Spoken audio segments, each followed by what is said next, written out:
السلام عليكم ورحمة الله وبركاته. بسم الله والحمد لله والصلاة والسلام على سيد المرسلين وعلى آله وصحبه أجمعين. أما بعد عباد الله أوصيكم وإياي بتقوى الله إن أريد إلا الإصلاح ما استطعت وما توفيقي إلا بالله عليه توكلت وإليه أنيب. رب اشرح لي صدري ويسر لي أمري واحلل عقدة من لساني يفقهوا قولي. ബഹുമാനപ്പെട്ട സഹോദരന്മാരെ, പ്രിയപ്പെട്ട കുട്ടികളെ, പ്രിയപ്പെട്ട റേഡിയോ ശ്രോതാക്കളെ, അള്ളാഹു സുബ്ഹാനഹു വ തആല നമ്മുടെ ഒരുമിച്ച് കൂടലും പറയലും കേൾക്കലും ഒക്കെ അള്ളാഹു തൃപ്തിപ്പെട്ട അമലുകളെ കൂടുതൽ ഉൾപ്പെടുത്തി തരട്ടെ. അള്ളാഹു കൽപ്പിച്ച കാര്യങ്ങളെല്ലാം ചെയ്തുകൊണ്ട് അള്ളാഹു വിരോധിച്ച വിഷയങ്ങളെല്ലാം ഒഴിഞ്ഞുകൊണ്ട് മുത്തഖീങ്ങളായി ജീവിക്കാനുള്ള തൗഫീഖ് അള്ളാഹു തആല നമുക്ക് എല്ലാവർക്കും പ്രദാനം ചെയ്യട്ടെ. ആമീൻ. സല്ലല്ലാഹു അലൈഹി സയ്യിദിനാ മുഹമ്മദ്. നമ്മുടെ പ്രിയപ്പെട്ട അൽ-ഇസ്തിഖാമ മിസ്അബ് വളരെ പ്രധാനപ്പെട്ട എല്ലാവരും മനസ്സിലാക്കേണ്ടുന്ന വിഷയങ്ങളെ കുറിച്ച് സംസാരിക്കുകയായിരുന്നു. അതിന്റെ ഇടയിൽ ഞാൻ പെട്ടെന്ന് റീസെന്റ് ചെയ്ത് എന്റെ സാന്നിധ്യം അറിയിച്ചത് എനിക്ക് വേഗം മൈക്ക് കിട്ടാൻ വേണ്ടി തന്നെയാണ്. സാധാരണ ഞാനിങ്ങനെ വേറെ ആൾ സംസാരിക്കുകയാണെങ്കിൽ അങ്ങനെ അയാളുടെ സംസാരം തടസ്സപ്പെടുത്താറില്ല. അത് കഴിഞ്ഞിട്ട് ഒഴിവുണ്ടെങ്കിൽ നമ്മൾ നടത്തുന്നല്ലാതെ. പക്ഷെ എനിക്ക് ഒന്ന് പുറത്ത് പോകേണ്ടതുണ്ട്. അതുകൊണ്ട് ഒന്ന് അപ്പൊ എന്റെ ഈ ക്ലാസ് കഴിഞ്ഞ ശേഷം പിന്നീട് ഉള്ളത് ഇതാണല്ലേ, മറ്റേ ക്ലാസ്സല്ലേ നമ്മുടെ ഈ ചോദ്യോത്തരങ്ങളും കൊണ്ട് ആവശ്യപ്പെട്ട ആളുകൾക്ക് വേണ്ടി ദുആ ചെയ്യുക. അതൊക്കെ നമ്മുടെ പണി. അപ്പോ അതിനുശേഷം പ്രോഗ്രാം ഉണ്ട്. അതിനുശേഷം മറ്റൊക്കെ സൗകര്യം പോലൊക്കെ ബഹുമാനപ്പെട്ട അൽ-ഇസ്തിഖാമ വരും. അദ്ദേഹത്തിന്റെ സാന്നിധ്യം എപ്പോഴും ഉണ്ടാവാറുള്ളതാണ്. അപ്പോ അസ്സലാമു അലൈക്കും വലൈക്കും സ്സലാം വറഹ്മത്തുള്ളാഹി. ഉസ്താദ് സുബ്ഹി നിസ്കരിച്ച് ഉറങ്ങി, പിന്നെ 11 മണിക്ക് എണീറ്റാൽ ളുഹ നിസ്കരിച്ചുകൂടെ? അതൊക്കെ പറ്റും. ളുഹ 11 മണിക്കും 11:30ക്കും 12 മണിക്കൊക്കെ പറ്റും. ളുഹാന്റെ സമയം പ്രവേശിക്കുക സൂര്യൻ ഉദിച്ച് നമ്മുടെ ദൃഷ്ടിയിൽ 7 മുഴം ഉയർന്നതിന് ശേഷമാണ്. സൂര്യൻ ഉദിച്ച് നമ്മുടെ ദൃഷ്ടിയിൽ ഒരു കുന്തത്തിന്റെ കതിർന്നാ പറയാം. ഒരു കുന്തം എന്ന് പറഞ്ഞാൽ അത് കണക്കാക്കപ്പെടുന്നത് 7 മുഴാണ്. റുംഹുണ്ടല്ലോ, റുംഹ് എന്ന് പറഞ്ഞാൽ കുന്തം എന്ന് പറഞ്ഞാൽ നമ്മൾ സാധാരണ എന്തെങ്കിലും കുന്തല്ല. പണ്ട് യുദ്ധത്തിൽ എന്റെ ആയുധമായ യുദ്ധത്തിൽ ഉപയോഗിക്കുന്ന ഒരു ആയുധമായ റുംഹുണ്ട്, കുന്തം. അതാണ് അതിന്റെ നീളം കണക്കാക്കപ്പെടുന്ന 7 മുഴാണ്. അപ്പൊ നമ്മുടെ ദൃഷ്ടിയിൽ ഒരു 7 മുഴം സൂര്യൻ ഉദിച്ച് സൂര്യൻ ഉയർന്നു. സൂര്യൻ ഉദിച്ച് കിഴക്കൻ ചക്രവാളത്തിൽ നിന്ന് ഒരു 7 മുഴം ഉയർന്നു. അതിന്റെ ശേഷം എന്ത് ചെയ്തു? ളുഹാന്റെ സമയം പ്രവേശിച്ചു എന്നാണ്. അത് നമ്മൾ കണക്കാക്കണം. ഇപ്പൊ 20 മിനിറ്റാണ്. 20 മിനിറ്റിന്റെ ആവശ്യം ഉണ്ടാവില്ല, എന്നാലും ശരി സൂക്ഷ്മതയ്ക്ക് വേണ്ടി 20 മിനിറ്റാണ് പറയാറ്. സൂര്യൻ ഉദിച്ച് 20 മിനിറ്റ് കഴിഞ്ഞ ശേഷം. ഇപ്പൊ ഇവിടെ ഇമാറാത്തിലൊക്കെ കലണ്ടർ ഉണ്ടല്ലോ, തഖ്വീം, അതിലുണ്ട് ഷുറൂഖ് എന്നുള്ള സമയമുണ്ട്. ഷുറൂഖ് സൂര്യൻ ഉദിക്കുന്ന സമയം. അത് കഴിഞ്ഞിട്ട് 20 മിനിറ്റ് കണക്കാക്കിയാൽ മതി. ളുഹാന്റെ സമയമായി. അപ്പൊ അത് മുതൽ ളുഹുർ വരേക്കുമുണ്ട്, ളുഹുറിന്റെ അല്പം മുമ്പ് വരേക്കുമുണ്ട് ളുഹാന്റെ സമയം.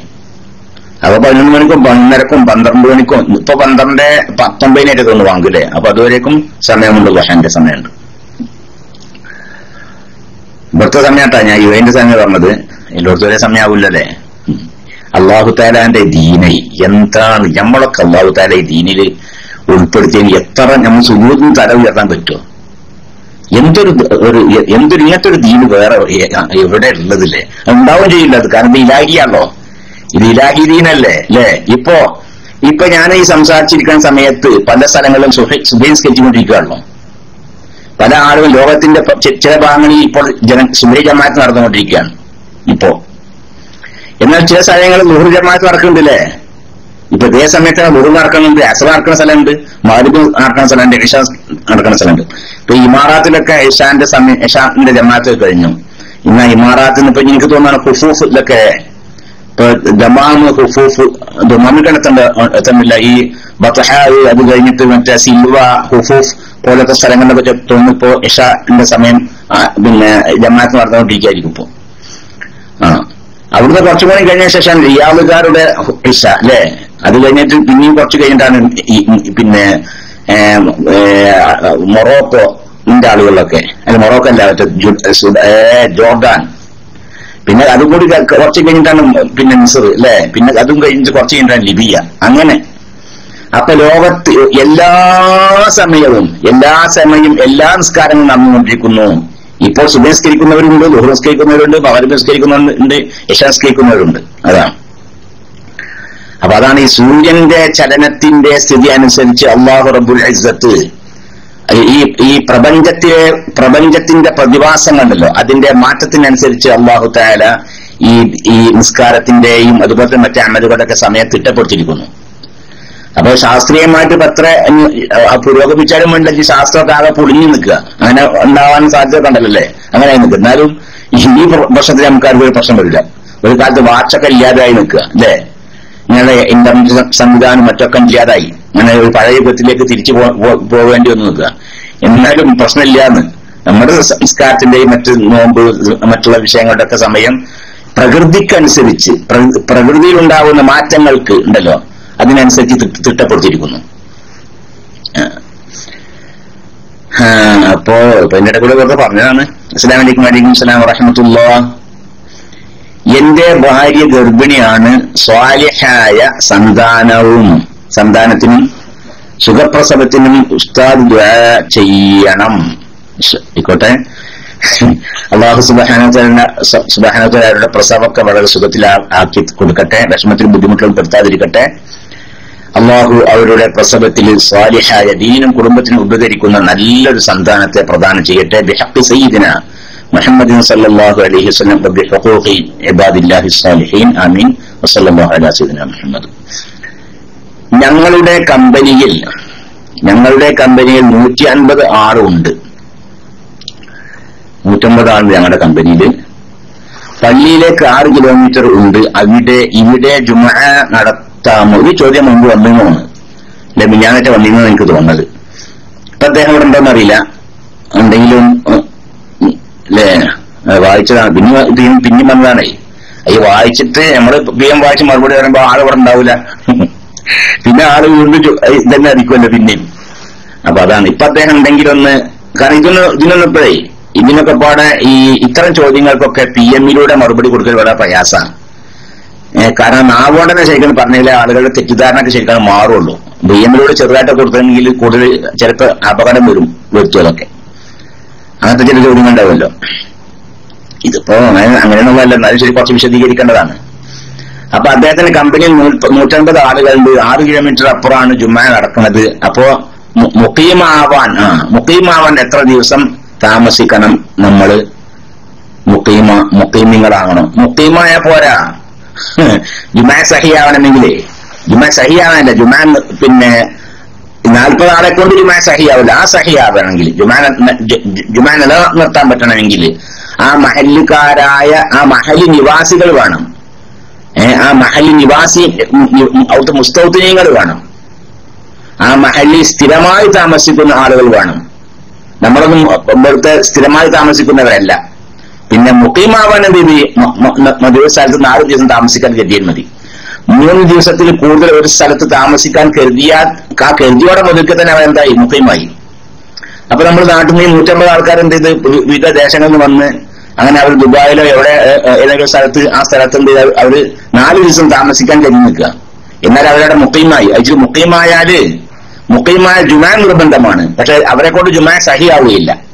രണ്ടു തമ്മിൽ വ്യത്യാസമുണ്ട്. അവര് ജുമാക്ക് പങ്കെടുക്കൽ നിർബന്ധമാണ്. അവിടെ ജുമാക്ക് നടക്കുന്ന രാജ്യമാണ് സ്ഥലമാണെങ്കിൽ അവിടെ ആ ജുമാക്ക് അവർ പങ്കെടുക്കൽ നിർബന്ധമാണ്. എന്നാൽ അവരെ കൊണ്ട് ജുമാ സഹിയാകുമോ? അതില്ല. അവരെ കൊണ്ട് ജുമാ സഹിയാകുന്ന എന്ന് പറഞ്ഞാല് ജുമാ സഹിയാണെങ്കിൽ ആ നാട്ടുകാരായ 140 ആൾക്കാർ വേണം. 40 ആൾക്കാർ വേണം. അത് ഇവരെ കൊണ്ട് പറ്റുമോ? പറ്റൂല. കാരണം ഇവരാ നാട്ടുകാരല്ല. ആ നാട്ടുകാരെങ്ങനെ തീരുമാനിക്കുക? നാട്ടുകാരെ തീരുമാനിക്കുന്നതാണ് വേനൽക്ക് ഒരു സ്ഥലത്ത് പോവുക, വർഷത്തിൽ ഒരു സ്ഥലത്ത് പോവുക, അതുപോലെ തന്നെ പിന്നെ അതുപോലെ തന്നെ അങ്ങനല്ലോ, അങ്ങനെ മാറി മാറി താമസിക്കൂല. ഇനി എവിടെ പോയാലും അവരുടെ മനസ്സ് ഇങ്ങോട്ടായിരിക്കും. ഇവിടെ ഇന്നിപ്പോ എന്നോട് എന്റെ ഒരു സുഹൃത്ത് ഇവിടെ ഒരു എന്താണ് മൊരീത്താനിയക്കാരനോട് ഞാൻ യാത്ര നാളെ ഞാൻ നാട്ടിൽ പോകുന്നപ്പോ ഓന് പറയണേ നാടന്നല്ലേ എന്നോൻ പറയണേ. ഇപ്പൊ നമ്മൾ വിദേശത്ത് പോയിട്ട് അവിടെ എത്ര സുഖമാണ് ഈ ശരി, നമ്മുടെ മനസ്സ് തീരുകയാണ് നമ്മുടെ നാട്ടിലേക്ക്. അവനോട് പറഞ്ഞത് നാട് തന്നെയാണ്. അപ്പൊ ഓന്റെ മൊരീത്താനി എന്ന് പറഞ്ഞാൽ വളരെ പ്രയാസകരമായ നമ്മുടെ നാട്ടിൽ പഴയ കാലത്ത് നിങ്ങൾക്ക് ഓർമ്മ ഇതുണ്ടാവും അല്ലെ. പഴയ കാലത്ത് ഉള്ള ഒരു മോഡലാണ്. പഴയ കാലത്ത് ഈ ഊത്തുപള്ളിയിലൊക്കെയാണ് ഇപ്പോഴും ഇത് ഇങ്ങനെ പരമ എഴുതിയിട്ട് ഇങ്ങനെ ഖുർആൻ ഇങ്ങനെ ആടിച്ചിങ്ങനെ കാണാൻ പഠിക്കണ്ടല്ലോ. ആ സ്വഭാവമാണ് അവിടെ കുറെ സ്ഥലങ്ങളിലില്ല. ആ സംഭവം ഇപ്പോഴും ഉണ്ട്. അപ്പം അതുപോലെ തന്നെ പെണ്ണുങ്ങള് സ്ത്രീകൾ വരിയായിട്ട് ഇങ്ങനെ ഇവിടെ പോവുക, ഇവിടേക്ക് കിണറുള്ള സ്ഥലത്തേക്കേ കിണറിലോട്ട് വരിയായിട്ട് ഇങ്ങനെ പോവുക. എന്നിട്ട് വെള്ളം ശേഖരിച്ചുകൊണ്ട് ആ വെള്ളം തലയിലും ചുമലിലൊക്കെ ചുമന്നുകൊണ്ട് ഇങ്ങനെ വരിയായിട്ട് അവരുടെ വീടുകളിലേക്ക് പോവുക. അങ്ങനത്തെ പഴയ കാലത്ത് നമ്മുടെ നാട്ടിലൊക്കെ ഉണ്ടായിരുന്നില്ലേ, അങ്ങനത്തെ സ്വഭാവം ഉള്ള ധാരാളം പ്രദേശങ്ങൾ അവിടെ ഉണ്ട് അർത്ഥം. എന്നിട്ട് ഇപ്പൊ അവൻ പറഞ്ഞത് നാട് നാടന്നെന്നാ, അങ്ങനെ നാട്ടിൽ പോകാനാണ് പൂതി. അപ്പൊ അങ്ങനെ പൂതി ഉണ്ടാവൂല, അങ്ങനത്തെ ഇതല്ല അത്. അങ്ങനെ നമ്മുടെ സ്വന്തം നാട്ടിൽ എത്ര സൗകര്യം കുറവാണെങ്കിലും ശരി, നമ്മുടെ വീട്ടിൽ എത്ര സൗകര്യം കുറവാണെങ്കിലും ശരി, നമ്മുടെ മനസ്സ് ആഗ്രഹിക്കുക എത്ര സൗകര്യമുള്ള സ്ഥലത്ത് നിന്നും ആ സൗകര്യമില്ലാത്ത നമ്മുടെ നാട്ടിലേക്ക് പോകാനായിരിക്കും ആഗ്രഹിക്കുക. അങ്ങനെ ആഗ്രഹിക്കപ്പെടുന്ന, നമ്മൾ പല ഘട്ടങ്ങളിലും അങ്ങോട്ടും ഇങ്ങോട്ടും മാറി താമസിക്കാത്ത അങ്ങനെയുള്ള സ്ഥലം ആണ്. അതാണ് ഇത് സ്ഥിരതാമസക്കാരെന്ന് പറഞ്ഞതാണ്. അങ്ങനെ ആ മഹല്ലിൽ സ്ഥിരമായി താമസിക്കുന്ന 40 ആളുകൾ വേണം. എന്നാലേ ആ 40 ആളെ കൊണ്ട് 40 പ്രായപൂർത്തിയെത്തിയ ആളുകൾ അവരെ കൊണ്ട് ജുമാ സഹിയാകൂ. ഇനി മറ്റതല്ല, മുഖീമാണ്. മുസാഫിറിന് ജുമാ നിർബന്ധമില്ല, മുസാഫിറിന് ജുമാ നിർബന്ധമില്ല. എന്നാൽ മുഖീമായാൽ, മുഖീം എന്ന് പറഞ്ഞാല് ഒരു സ്ഥലത്ത് 4 ദിവസം താമസിക്കാൻ കരുതി, എന്നാൽ മുഖീമായി. എന്നാൽ അവന് ജുമാ നിർബന്ധമാണ്. ജുമാ നിർബന്ധം എങ്ങനെ? അവൻ താമസിക്കുന്ന ആ സ്ഥലത്ത് ആ മഹല്ലി ജുമാ ഉണ്ട്, എന്നാലേ അവിടുത്തെ ജുമാക്ക് അവൻ പോകാൻ നിർബന്ധമാണ്. അതല്ലെങ്കിലോ അവിടെ ജുമാ ഇല്ല നിൽക്കുന്നാലോ, എന്നാൽ ജുമാ ഉള്ള സ്ഥലത്ത് നിന്ന് ഇവൻ താമസിക്കുന്ന ആ മഹല്ലിന്റെ അതിർത്തിയിലേക്ക് ബാങ്കുവിളി കേൾക്കും നിൽക്കുക, എന്നാൽ അവൻ ആ സ്ഥലത്തേക്ക് ജുമാക്ക് പോകാൻ നിർബന്ധമാണ്. ഇവൻ കേട്ടോളൊന്നുമില്ല. ജുമാ നിലനിർത്തപ്പെടുന്ന സ്ഥലം ഉണ്ടല്ലോ, ആ സ്ഥലത്തിന്റെ ഒരു തെല്ലിൽ നിന്ന് ഇവൻ താമസിക്കുന്ന രാജ്യത്തിന്റെ ആ തെല്ലിലേക്ക് അവിടുന്ന് ബാങ്ക് കൊടുത്തങ്ങോട്ട് കേൾക്കും, എന്നാൽ അവൻ ആ സ്ഥലത്തേക്ക് ജുമാക്ക് പോകാൻ നിർബന്ധമാണ്. ഇദ്ദേഹം ഇപ്പൊ 6 കിലോമീറ്റർ അപ്പുറമാണ് ജുമാ എന്ന് പറഞ്ഞ്, അപ്പൊ ആ ബാങ്ക് കൊടുത്ത കേൾക്കൂല. അപ്പൊ ഇയാൾക്ക് എന്ത് വേണ്ട, ജുമാ പോകാൻ നിർബന്ധമില്ലാന്ന്.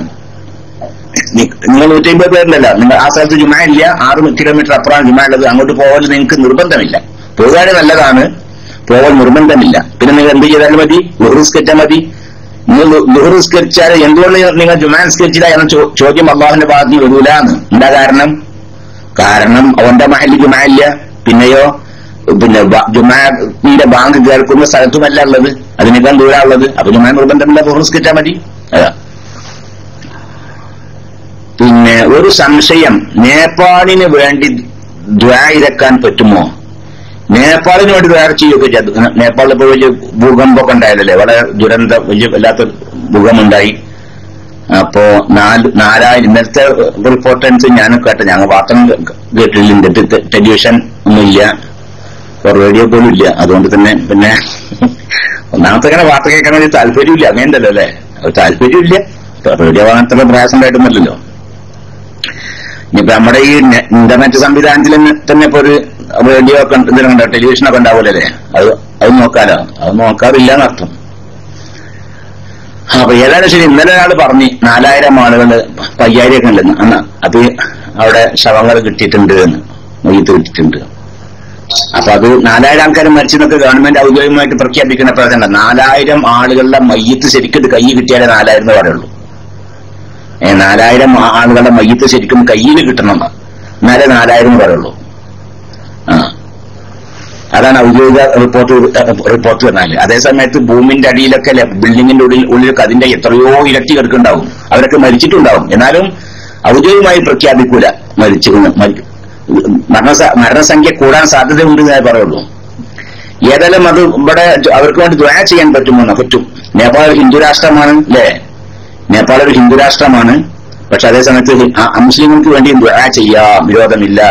അമുസ്ലിങ്ങളുടെ ഉഖ്റവിയായ വിജയത്തിന് വേണ്ടി ദ്വാ ചെയ്യാൻ പറ്റില്ല, അത്രേ ഉള്ളൂ. ഐഹികമായ ദുന്യവിയായ ഗുണത്തിന് വേണ്ടി ദ്വാ ചെയ്യാം. അവരുടെ ദുന്യാവിനെ രക്ഷപ്പെടുത്തണേ, അവർ രോഗം മാറ്റണേ, അവർക്ക് ജീവിതത്തിൽ ബർക്കത്ത് ചെയ്യണേ, അവരെ കച്ചവടത്തിലേക്കാണ് ലാഭം ഉണ്ടാക്കി കൊടുക്കണേ, അവരെ യാതൊരു മുസീബത്തിലും പെടുത്തരുതേ എന്നൊക്കെ ദ്വാ ചെയ്യാം. അതൊന്നും ഇതൊന്നുമില്ല. പക്ഷെ ഓരോ സ്വർഗത്തിൽ കാത്തണേന്ന് പറയാൻ പറ്റുമോ? അത് പറ്റൂല. കാരണം എന്താണ്, ഹിദായത്തിന് വേണ്ടി ദ്വാ ചെയ്യാം, ഹിദായത്തിന്. കാരണം ഹിദായത്ത് കിട്ടണേ, എന്നാലേ ഒരു സ്വർഗത്തിൽ കടക്കുള്ളൂ. ഇവിടെ ഹിദായത്ത് ഇല്ലാത്ത കുട്ടികളാണല്ലോ, ഹിദായത്ത് ലഭിച്ചതായിട്ട് നമുക്ക് വിവരം കിട്ടിയിട്ടില്ല. അപ്പൊ അവരെന്താണ് നരക. അപ്പൊ അങ്ങനെയുള്ള കൂട്ടർ മുസ്ലിം കാസറായിക്കൊണ്ട് മരിച്ചു പോയ കൂട്ടരാണ്. അവർ കാലാകാലം നരകത്തിലാണ്. കുറച്ചു കാലം കഴിഞ്ഞ് സ്വർഗത്തിൽ കടക്കും എന്നും വിശ്വസിക്കാൻ പറ്റൂല. കാലാകാലം നരകത്തിലാണ് എന്നാണ്. അപ്പൊ അതുകൊണ്ട് തന്നെ ഉഹറബിയായ വിജയം നടക്കണേ നമ്മൾ ദുആ ചെയ്ത് കാര്യമില്ലല്ലോ. അള്ളാഹുതആല ചെയ്യൂല്ലേ, അള്ളാഹുതആല അവരെ കാലാകാലം അറിയത്തി കർത്തും. അപ്പൊ അതുകൊണ്ട് ഉഖ്റവിയായ ഗുണത്തിന് വേണ്ടി ദുആ ചെയ്യാൻ പാടില്ല. എന്റെ ശബ്ദം കേൾക്കുന്ന മുസ്ലിങ്ങളായ ആളുകളൊക്കെ ഉണ്ടെങ്കിൽ ഞാൻ പറയാൻ നിങ്ങളോട് നിങ്ങൾക്ക് വേഗം ഷഹാദത്ത് കലിമ ചെല്ലണം അല്ലേ. അശ്ഹദു അല്ലാ ഇലാഹ ഇല്ലല്ലാഹു വഅശ്ഹദു അന്ന മുഹമ്മദൻ റസൂലുള്ളാഹി എന്ന് നിങ്ങൾ ഷഹാദത്ത് കലിമ ചൊല്ലുക. അല്ലാഹു അല്ലാതെ ഇബാദത്തിന് ആരാധനക്ക് അർഹനായി വേറെ ആരുമില്ല എന്നും മുഹമ്മദ് നബി അള്ളാഹുവിന്റെ റസൂലാണ്, പ്രവാചകനാണ് എന്നും ഞാൻ സാക്ഷ്യം വഹിക്കുന്നു എന്ന് നിങ്ങൾ എത്രയും വേഗം പ്രഖ്യാപിക്കുക. അതല്ലാതെ നിങ്ങൾ മരിച്ചുപോയിട്ടുണ്ടെങ്കിൽ കാലാകാലം നരകത്തിൽ കടക്കേണ്ടി വരും. എന്റെ ഈ സംസാരം കൊണ്ട് ആരെങ്കിലും ഒരാൾ നരകത്തിൽ രക്ഷപ്പെട്ടുകൊണ്ട് സ്വർഗത്തിൽ കടക്കാൻ സാധിക്കുകയാണെങ്കിൽ അത് അള്ളാഹു നൽകുന്ന വലിയൊരു സൗഭാഗ്യമാണ് ആ വ്യക്തിക്കും ഈ പറയുന്ന ആൾക്കും ഒക്കെ. അപ്പൊ അതുകൊണ്ട് നമ്മളത് ആവശ്യപ്പെടുകയാണ് അല്ലേ. ആയിക്കോട്ടെ. അപ്പൊ നേപ്പാളിനോട് ദുആ ചെയ്യാമെന്ന് ഐഹികമായി അവർക്ക് രക്ഷ ഉണ്ടാകുന്നുണ്ടൊക്കെ ദുആ ചെയ്യാം. ഫാന്റ് ധരിച്ച് നിസ്കരിക്കുമ്പോൾ ശരിക്കും മറയുന്നില്ല, അപ്പോൾ കുപ്പായം കൊണ്ട് മറച്ചാൽ മതിയോ? അതൊക്കെ മതി. ഫാന്റ് കൊണ്ട് മാത്രം മറച്ചാൽ മതി, കുപ്പായം കൊണ്ട് മറച്ചാൽ മതി. പക്ഷെ ഒരു വിഷയമുണ്ട്. മുട്ടുപൊക്കളുടെ ഇടയുള്ള സ്ഥലം മുകൾ ഭാഗത്തു നിന്നോ 4 ഭാഗത്തു നിന്നോ ചുറ്റുഭാഗത്തു നിന്നോ നോക്കിയാൽ കാണാൻ പാടില്ല. ആ നിരക്ക് മറയണം. മുകൾ ഭാഗത്ത് നിന്ന് ഇങ്ങനെ ഫാന്റൊക്കെ ഇട്ട് കുപ്പായം വേണം, ലൂസായ കുപ്പായം നിൽക്കുക. എന്നാൽ മുകൾ ഭാഗത്ത് നിന്ന് ഇങ്ങനെ നോക്കിയാൽ അതിന്റെ പൊക്കിലൊക്കെ ചിലപ്പോ കാണും. അപ്പൊ ആ നിരക്ക് കാണാൻ പാടില്ല. മുകൾ ഭാഗത്ത് നിന്നോ ചുറ്റുഭാഗത്ത് നിന്നോ നോക്കിയാൽ കാണാൻ സാധ്യത ഉണ്ടാവരുന്നു. കാണുന്നുള്ളതല്ല, കണ്ടോന്നില്ല. അപ്പോ കാണാൻ സാധ്യത ഉണ്ടാവാൻ പാടില്ല. ആ രീതി. അപ്പം എന്ത് ചെയ്യണം?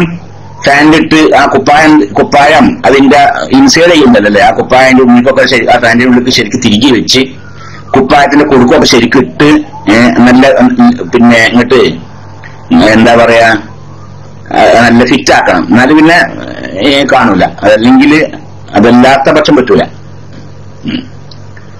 അപ്പോ ഇതാണ് സംഗതി. മുകൾ ഭാഗത്ത് നിന്ന് 4 ഭാഗത്തു നിന്നും നോക്കിയാൽ കാണാൻ സാധ്യത ഇല്ലാത്ത രീതിയിൽ അവിടത്ത് മറച്ചാൽ മതി. അത് ഒരു ഫാന്റ് കൊണ്ട് തന്നെ ആവണമെന്നില്ല. ഫാന്റ് കൊണ്ടും ബനിയൻ കൊണ്ടും കുപ്പായം കൊണ്ടൊക്കെ എല്ലാം കൂടി ആണ് എന്നാൽ തിരക്കടില്ല. അസ്സലാമു അലൈക്കും. വലൈക്കും അസ്സലാം വറഹ്മത്തുള്ളാഹി. ഉസ്താദെ, ഇന്നലെ സുജൂദും റുകൂഉം നീട്ടാമെന്ന് പറഞ്ഞല്ലോ, അപ്പോ എന്താണ് ചൊല്ലേണ്ടത്? ഉസ്താദെ, ജോലി ഒന്നും ശരിയായിട്ടില്ല, ഉസ്താദ് ദുആ ചെയ്യണം. സുജൂദും റുകൂഉം നീട്ടാം എന്ന് പറഞ്ഞല്ലോ, അപ്പൊ എന്താ ചെല്ലേണ്ടത്? എന്തു ചെല്ലാം. സുജൂദും റുകൂഉം ത്വീലായ റുക്നാണ്. സുജൂദും റുകൂഉം. അതായത് എത്രയും നീട്ടാൻ പറ്റുന്ന റുക്നാണ്. അപ്പൊ സുജൂദ് എത്രയും നീട്ടാം, റുകൂഉ എത്രയും നീട്ടാം. അപ്പൊ അതിൽ എന്താ ചൊല്ലേണ്ടത്? എന്തും ചെല്ലാം. എന്നും ചിലപ്പോൾ സുബ്ഹാന റബ്ബിയൽ ബിഹംദി, സുബ്ഹാന റബ്ബിയൽ ബിഹംദി ഒക്കെ ഉണ്ടല്ലോ, അത് നമുക്ക് ഇഷ്ടം. എത്രയും ചെല്ലാം. 5, 7, 9, 10, 11, 12, 25, 30, 100 എത്രയും ചെല്ലാം. അതല്ലെങ്കിൽ ഇനി ഖുർആൻ ആയത്തുകളൊക്കെ ഓതാം, അതുകൊണ്ടും വിരോധമില്ല. അനിയിൽ ദുആ ചെയ്യാം. റബ്ബനാ ആതിനാ ഫിദ് ദുനിയാ ഹസനതൻ വഫിൽ ആഖിറതി ഹസനതൻ വഖിനാ അദാബന്നാർ അല്ലാഹുമ്മ ഗ്ഫിർ ലി ദുനൂബി. അങ്ങനെ ദുആ ചെയ്യാം. എന്ത് ദുആ ചെയ്യാം. പക്ഷെ ദുആ ചെയ്യൽ അറബി ഭാഷയിലായിരിക്കണം. മറ്റു അറബി ഭാഷ അല്ലാത്ത ഭാഷ നിസ്കാരത്തിൽ സംസാരിക്കാൻ പാടില്ല. സംസാരിച്ചാൽ നിസ്കാരം ബാത്തിലാകും. അത് പാടില്ല. പിന്നെ ജോലി ഒന്നും ശരിയായിട്ടില്ല. നമുക്ക് വേണ്ടപ്പെട്ട കുട്ടിയാണ് ഇപ്പത്. ഈ PM ചെയ്ത ആളെ നമുക്ക് വേണ്ടപ്പെട്ട കുട്ടിയാണ്. നമുക്ക് വേണ്ടപ്പെട്ട കുട്ടി ഞാൻ കുറച്ച് മുമ്പ് പരിചയപ്പെടുത്തിയിരുന്നല്ലേ. നല്ല ജോലിയൊക്കെ ഉണ്ടെങ്കിൽ ആരും വേറെ അറിയിക്കണ്ട. അബ്ദുൽ വഹാബ്, അത് നമുക്ക് അങ്ങനെ സഹായിക്കും ചെയ്യാനല്ലേ. അബ്ദുൽ വഹാബ് KP എന്ന് പറഞ്ഞ ഒരു ID കാണാം ഇവിടെ. അബ്ദുൽ വഹാബ് KP ഞാൻ ഓതിയുന്ന സമയത്ത് എനിക്ക് ചെലവ് തന്ന് എന്നെ വളർത്തിണ്ടാക്കിയ കൂട്ടരാണ്. സാധുക്കളാണ്. അന്നൊക്കെ അങ്ങനെ അത്ര വലിയ കഴിവുള്ളവരൊന്നല്ല. ഇപ്പോഴും വല്ലാത്ത എന്നാലും വലിയ ബുദ്ധിമുട്ടൊന്നുമില്ല. അങ്ങനത്തെ ഒരു ടീമാണ്. അപ്പൊ ആ കുട്ടിക്ക് ജോലിയും ചെയ്യലില്ലെന്ന് പറഞ്ഞപ്പോ വല്ലാത്തൊരു വിഷമം തോന്നി. വന്നിട്ട് കുറച്ച് കഴിക്കണമെന്ന് പറഞ്ഞു. എന്നിട്ടും ജോലിയൊന്നും ആയിട്ടില്ല. അല്ലാഹു സുബ്ഹാനഹു വ തആല ആ കുട്ടിക്ക് ഖൈറായ നല്ലൊരു ജോലി എത്രയും വേഗം പ്രദാനം ചെയ്യട്ടെ. മനസ്സിന് സംതൃപ്തി നൽകുന്ന നല്ല റാഹത്തുള്ള നല്ല ജോലിയും അതിൽ മാന്യമായ ശമ്പളവും അതിൽ ബർക്കത്തൊക്കെ അല്ലാഹു പ്രദാനം ചെയ്യട്ടെ. ആമീൻ. സ്വല്ലല്ലാഹു അലൈഹി വസല്ലം. എന്താ പഠിച്ചതെന്ന് എനിക്കറിയില്ല. ഞാനിപ്പോ അത് എനിക്ക് ആ കുട്ടിനെ അറിയില്ല. അങ്ങനെ ഞാനിപ്പോ 2 ദിവസം മുമ്പ് ഇങ്ങനെ ഓപ്പൺ ഫോറത്തിലേറ്റല്ലേ അങ്ങനെ സാധാരണ അങ്ങനെ ഓപ്പൺ ഫോറത്തിലേക്ക് സംസാരിക്കാറൊന്നുമില്ല. പക്ഷെ അന്ന് ഞാൻ എന്തെങ്കിലും സംസാരിച്ച കൂട്ടത്തിൽ ഞാൻ വാണിന്നൂർ ഓതിയ വിഷയങ്ങളൊക്കെ പറഞ്ഞപ്പോ ആ കുട്ടി എനിക്ക് പിഎം ചെയ്ത് ഉസ്താദ് എന്റെ രാജ്യം വാണിന്നൂരാണ് പറഞ്ഞു. അപ്പൊ ആരുടെ മകനാണെന്നൊക്കെ ചോദിക്കുമ്പോൾ അവസാനം എന്റെ ചെലവിക്കാരന്റെ ചെലവിൽ ഉണ്ടായിരുന്ന ഒരു കുട്ടി ഒരാളുടെ എന്നെക്കാളും കുറച്ച് പ്രായം കുറവുള്ള ഒരാള് അവന്റെ മകനാണ്. അപ്പൊ നമുക്കുണ്ടാവില്ല ഒരു താല്പര്യമല്ലേ, ഒരു പ്രത്യേക സ്നേഹം ഉണ്ടാവുമല്ലോ. അപ്പൊ അങ്ങാമരക്കാനും ബന്ധപ്പെട്ടതാണ്. അപ്പൊ ആ കുട്ടി എത്ര പഠിച്ചിരുന്നു എനിക്കറിയില്ല. ഇൻഷാ അല്ലാഹ് അത് അബ്ദുൽ വഹാബ് KP എന്നൊരു ഐഡി ഉണ്ടായിരുന്നു ഇവിടെ, അബ്ദുൽ വഹാബ് KP. അപ്പൊ ഞാനല്ല പറഞ്ഞതേ എത്ര പേര് പഠിച്ചിരുന്നാണ് ജോലി സാധ്യതന്റെ വിഷയങ്ങളൊക്കെ ആകുമ്പോ ഉണ്ടാവില്ല അങ്ങനെ ചോദ്യം ഉണ്ട്. അന്നൊക്കെ ചില ചോദ്യങ്ങൾ വന്ന കാരണം പറയണം. അപ്പോ അത് നിങ്ങൾ PM ചെയ്ത് ചോദിച്ചാൽ മതി അവനോട്. ഞാൻ നോക്കാം ഇൻഷാ അല്ലാഹ്, നോക്കാം ഇൻഷാ അല്ലാഹ്. ഞാൻ നിങ്ങൾക്ക് PM ചെയ്യുന്നുണ്ട്. ഞാൻ ആ കുട്ടി ഐഡിന്റെ ഇവിടെ അബ്ദുൽ വഹാബിന്റെ ഐഡി ഇവിടെ കാണാണ്ട. അബ്ദുൽ വഹാബ് KP ഉണ്ടെങ്കിൽ ഞാൻ അറിയിക്കണ്ട ഇൻഷാ അല്ലാഹ്. അൽഹംദുലില്ലാഹ് നമ്മളിപ്പോ ഇങ്ങനെ പറഞ്ഞോളൂ ഗുണം അതാണ് അല്ലേ.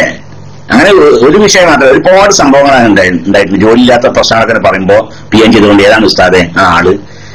അതുപോലെ വിവാഹത്തിന്റെ കാര്യം പറയുമ്പോ ഇപ്പൊ നമ്മള് മിന്നാന്നൊരു ഒരു പെൺകുട്ടി കൊണ്ട് ദുആ ചെയ്ത് ആ കുട്ടിയെ ആലോചന നടത്തിക്കൊണ്ട് പല PM വന്നു ഇവിടെ.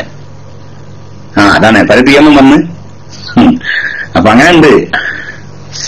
അൽഹംദുലില്ലാഹ്. അപ്പൊ അല്ലാഹു സുബ്ഹാനഹു വ തആല ഖൈറായ നല്ല റാഹത്തായ ജോലി ആ കുട്ടിക്ക് വേഗം കൊടുക്കട്ടെ. അല്ലാഹു ആമീൻ സല്ലല്ലാഹു അലൈഹി വസല്ലം മുഹമ്മദ്. പിന്നെ നമ്മൾ ജംഉം ഖസ്റും ആക്കി നിസ്കരിച്ചാൽ പിന്നീട് ആ നിസ്കാരം മടക്കി നിസ്കരിക്കുക വേണ്ട. ജംഉം ഖസ്റാക്കി നിസ്കരിച്ചാൽ പിന്നീട് മടക്കി നിസ്കരിക്കണ്ട. പിന്നെ അസ്സലാമു അലൈക്കും. വലൈക്കും അസ്സലാം വറഹ്മത്തുള്ളാഹി. ഉസ്താദെ ളുഹർ അസറിനോട് കൂടി പിന്തിച്ച് എണ്ണാക്കുമ്പോൾ ആദ്യം ഏത് നിസ്കാരമാണ് നിസ്കരിക്കേണ്ടത്? അസറോ ളുഹറോ? ഏതുമാവാം. പിന്തിച്ച് എണ്ണാക്കാണില്ലേ, പിന്തിച്ച് എണ്ണാക്കുമ്പോൾ ഏതും ആദ്യം നിസ്കരിക്കാം. അപ്പൊ ളുഹറും അസറും കൂടി അസറിന്റെ സമയത്ത് പിന്തിച്ച് എണ്ണാക്കാണ്. അപ്പൊ അവിടെ ആദ്യം ളുഹർ നിസ്കരിക്കാം, പിന്നെ അസർ നിസ്കരിക്കാം. അതല്ലെങ്കിൽ അസർ ആദ്യം നിസ്കരിക്കാം, പിന്നെ ളുഹർ നിസ്കരിക്കാം.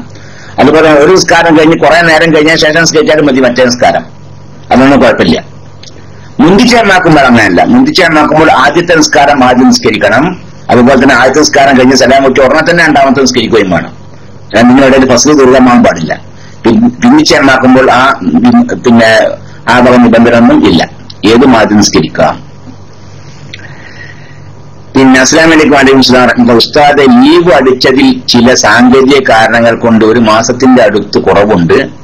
ടിക്കറ്റ് എടുത്തതാണ്. ലീവിന് കുറവൊന്നും ഇല്ലാതെ തന്നെ എല്ലാം ശരിയായി കിട്ടാനും കുടുംബത്തോടൊപ്പം സന്തോഷത്തോടും സമാധാനത്തോടും കൂടി കഴിയാനും ഒഴിവുകാലം പങ്കിടാനും തിരിച്ചു വരാനും തൗഫീഖ് ഉണ്ടാകാൻ ഉസ്താദ് ദുആ ചെയ്യണേ എന്ന് നമുക്ക് വേണ്ടപ്പെട്ട നമ്മുടെ ഒരു അടിമനാണ്. അദ്ദേഹം ആവശ്യപ്പെട്ടിട്ടുണ്ട്. അല്ലാഹു സുബ്ഹാനഹു വ തആല അദ്ദേഹത്തിന്റെ മുറാദുകളൊക്കെ അല്ലാഹു നല്ല രീതിയിൽ ഹാസിലാക്കി കൊടുക്കട്ടെ.